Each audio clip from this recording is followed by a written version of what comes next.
those lies and making accusations of attempted murder against individuals at whom Mr. Castro shot still remains on its website today.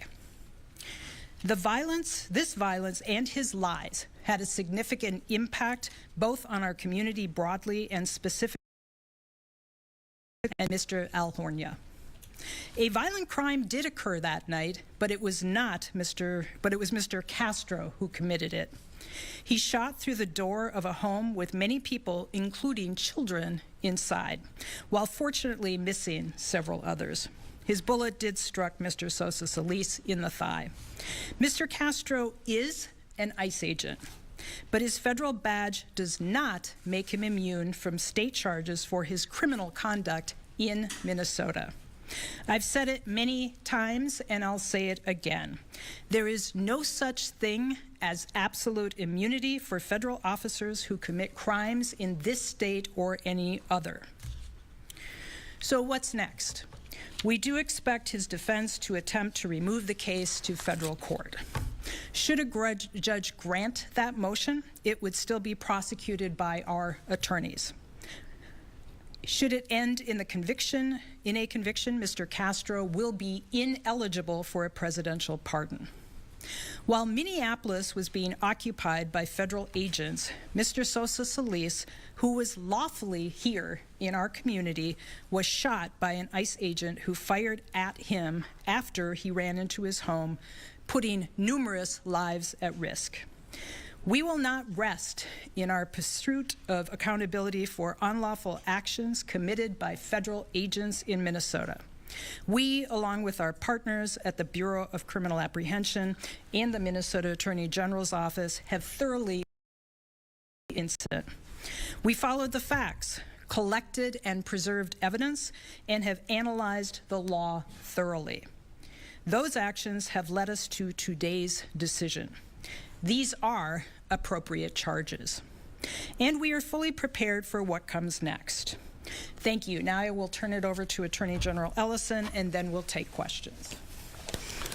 Well, first of all, let me thank you, County Attorney Moriarty, on excellent work. Also, let me thank the Minnesota Bureau of Criminal Apprehension.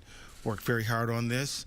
Let me thank all of the staff members who have worked really hard on this and have done all they can to bring the most accurate and well-researched and well-investigated case forward that they could.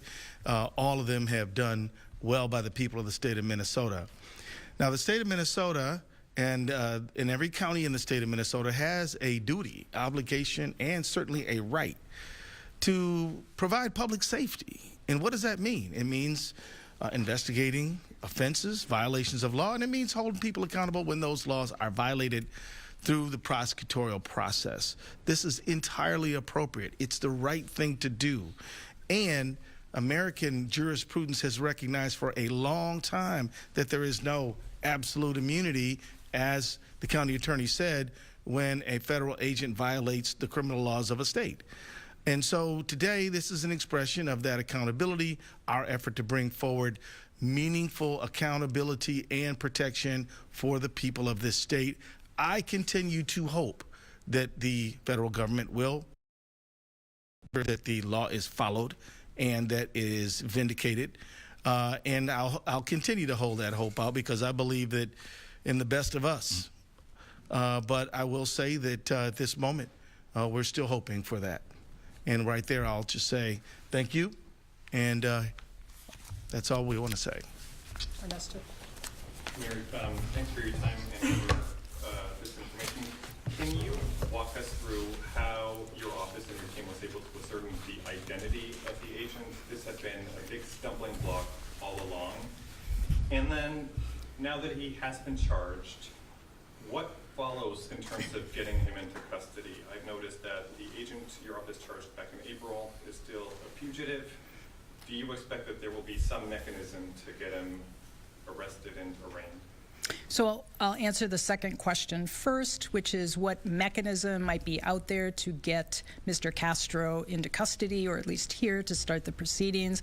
You've noticed that Mr. Morgan, the ICE agent who we charged earlier, is still not in custody.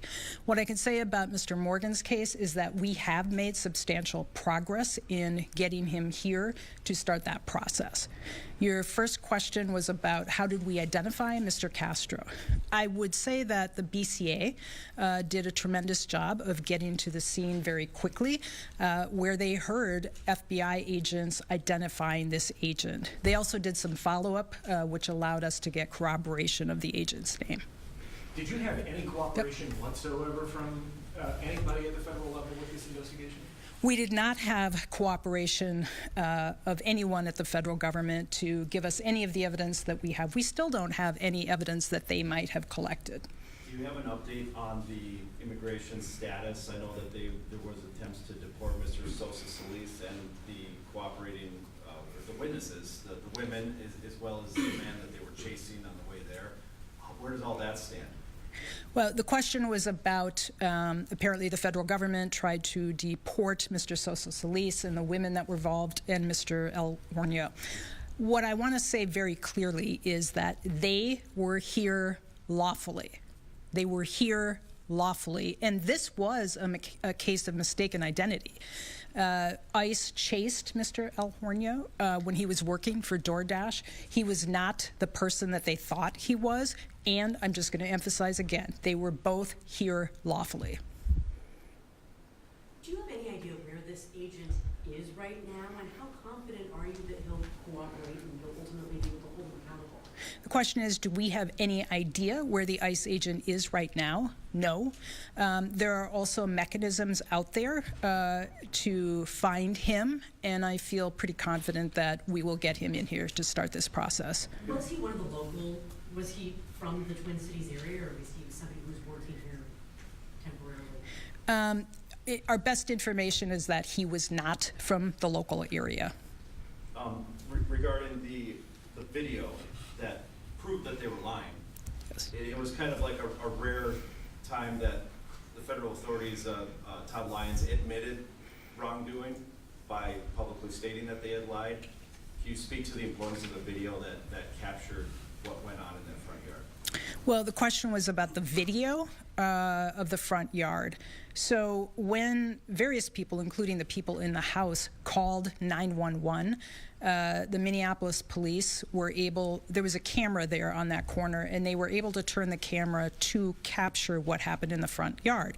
I think it was extremely important. Anytime that you have video which contradicts what an ICE agent or frankly anybody says, that's very compelling evidence. Will Mr. Sosa-Celis be able to testify at this trial? Do you know where he is?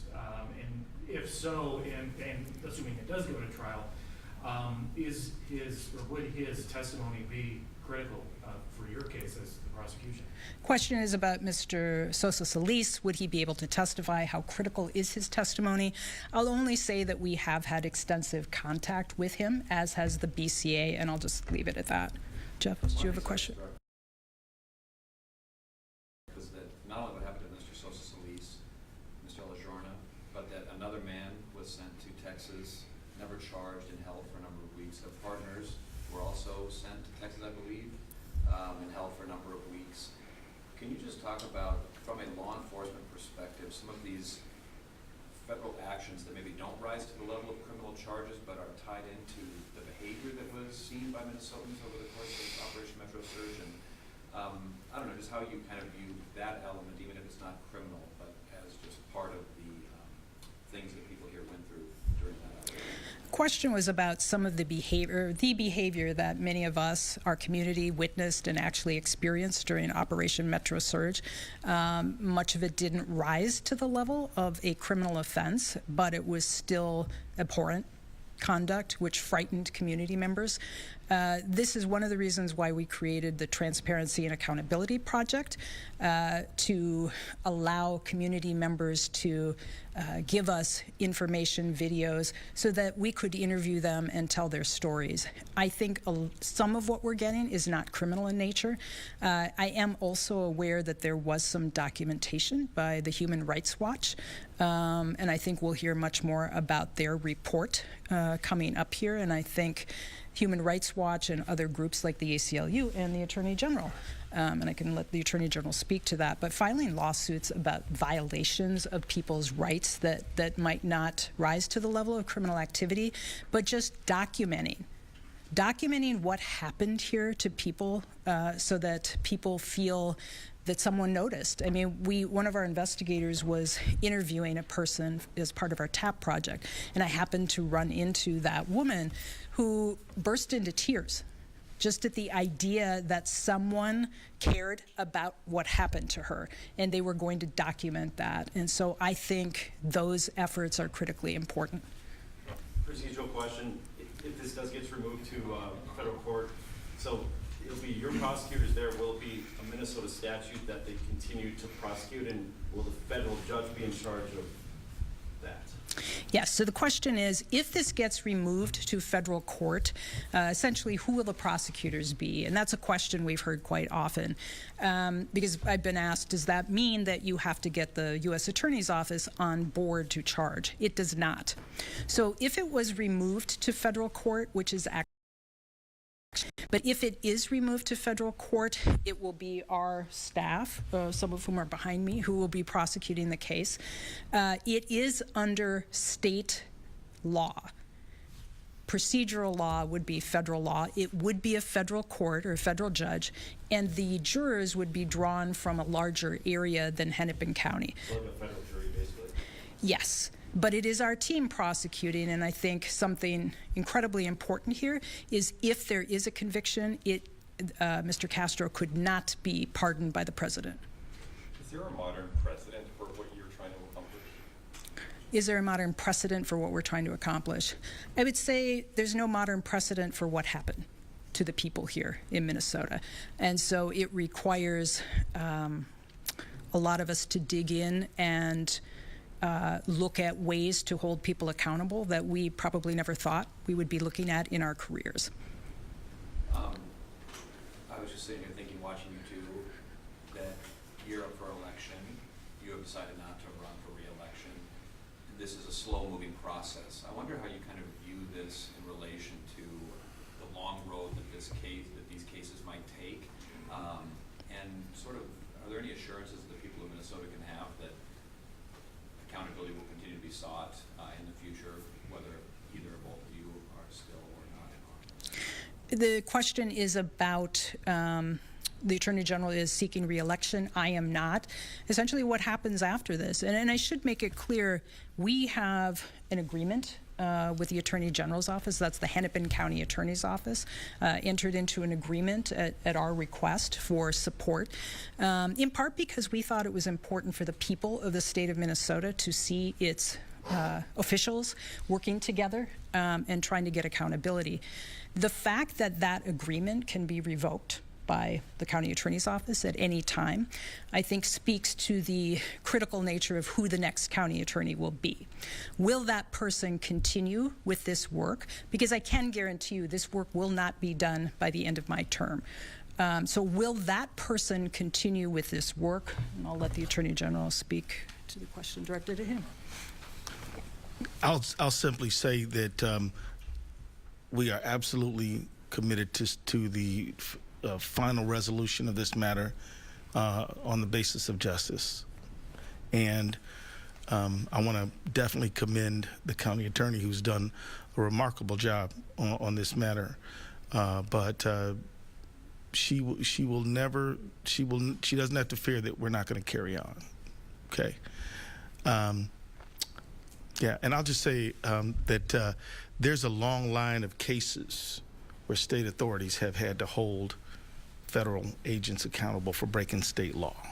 I think the first one is called N. Ray Nagel, and they flow from there. And so, as was said earlier, there's no such thing as absolute immunity. Can you talk about what the timeline is for this, and what are some of the next steps that need to happen happen to move this forward, it kind of seems like you're up against a lot of challenges when, you know, we don't have this suspect in custody and maybe there's not a lot of cooperation on the federal level here. So can you talk about what needs to happen in order for this to actually... Sure.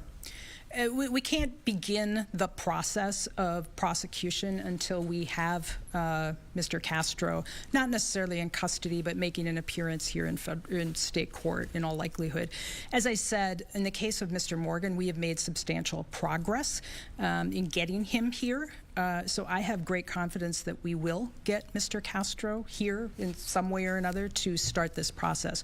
What we expect is that he, just like any other federal agent, would make that motion to remove the case to federal court. I mentioned that it's a very low bar, so it may be removed to federal court, which simply means that our team will be prosecuting the case in federal court rather than state court.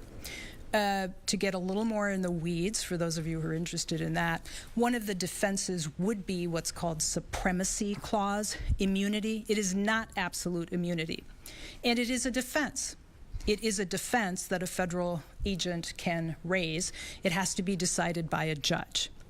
So if the judge decides that supremacy clause immunity is not appropriate in this case or any other case, then we continue to prosecute it. So it's a pretrial type motion thing? It is an evidentiary, it's supposed to be an evidentiary motion hearing that is decided by the judge. So that would require testimony to be presented.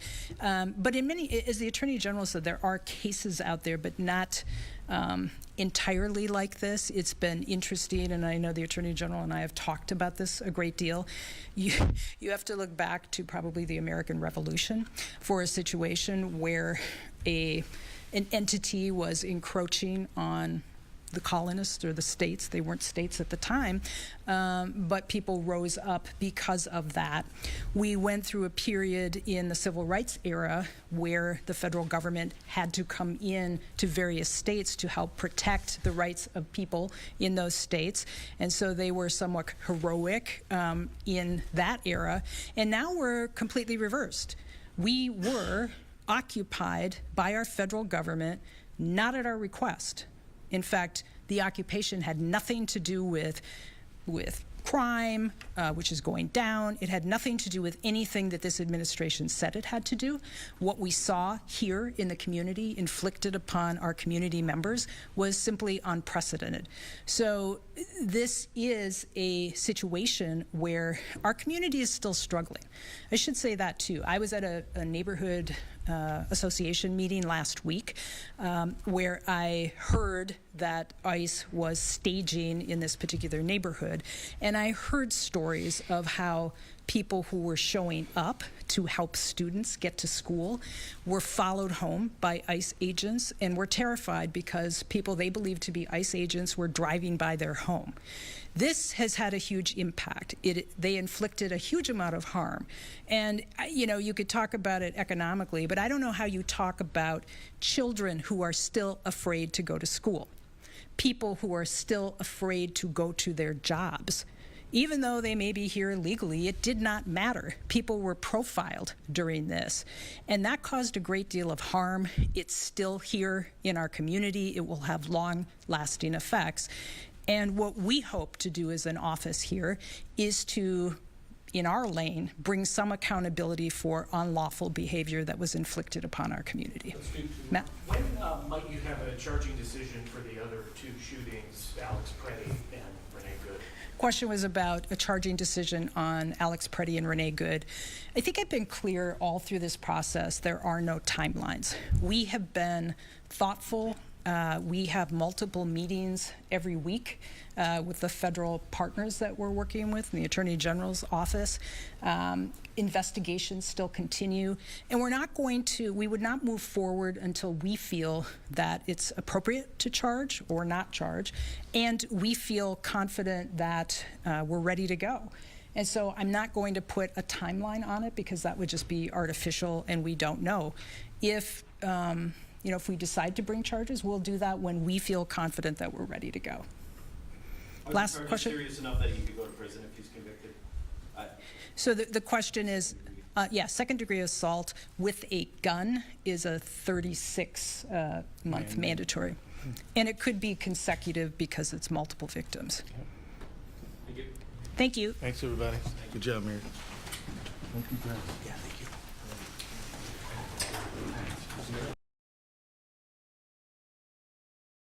You were just listening to Hennepin County Attorney Mary Moriarty, who announced new charges in a January shooting in Minneapolis by an ICE agent. We will have much more later on in our later newscasts, on air, online, and on CBS News Minnesota. From the live desk, I'm Maria Lizignoli.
Now, this is breaking news from the WCCO Live Desk on CBS News Minnesota.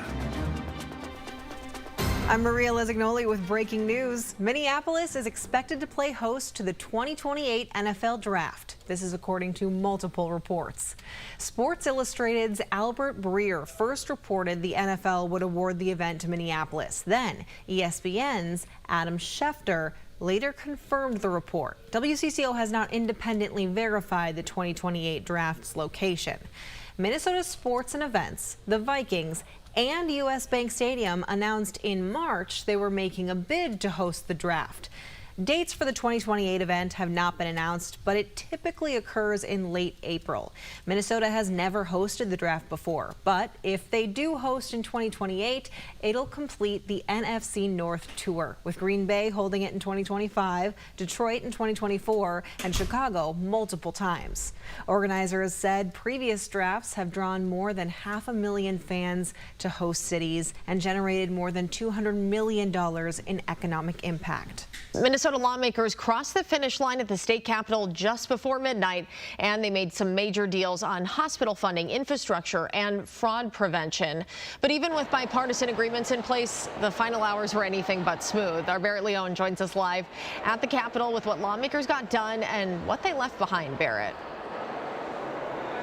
Hey, Aaron, the debate may be over, but both the House and Senate are in session again today, this time celebrating retirements and reflecting on the accomplishments made this session. Lawmakers, though, took it down to the wire last night, not voting on some of the bigger bills until the final hours before deadline. Now, one of the bigger deals last night, a rescue package for Hennepin County Medical Center and other struggling hospitals. Lawmakers approved more than $200 million for HCMC, plus a long-term stabilization fund for hospitals statewide. This was a top priority for Democrats. Republicans are highlighting a new Office of Inspector General and tougher anti-fraud measures. Both sides of the aisle